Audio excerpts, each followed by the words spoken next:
This is Braden. He began using Instagram when he was 14 years old. His parents talked to him regularly about responsible device use. Fast forward a year, and Braden was a rising football star. He was on track to be starting running back. He had 2 games during the weekend of October 15th, 2021, and he was feeling great. On the morning of Sunday, October 17th, Braden's mom left for work, and just hours later, Braden was dead. He had taken his life. What the hell had happened? This didn't make sense to anyone that knew him. His family, full of grief and confusion, tried to get into Braden's phone. They didn't have his password. They could not get in. They asked Apple for help, and Apple refused. 10 months later, they were finally able to break their way into the phone with help from an outside source, and they were devastated to learn what had happened to Braden. At 10:30 a.m. on the day of his death, Braden was working on his driver's ed test. At 11:01, he was contacted by a stranger on Instagram pretending to be a teenage girl, flirting and sharing a nude image. Braden responded with an intimate image himself.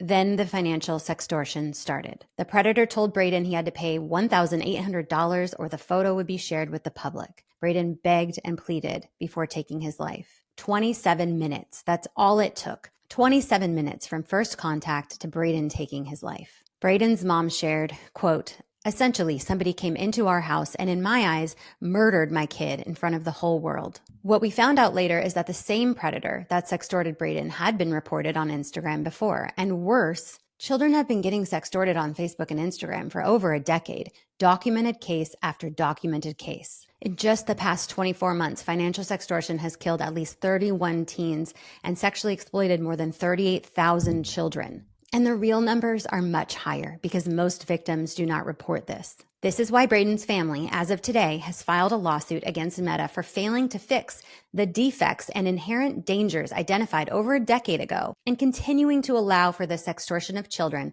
as a matter of their product design. If you're a parent, I hope you will talk to your kids about this threat. If your child is on social media, especially Instagram or Snapchat, a stranger is going to contact them.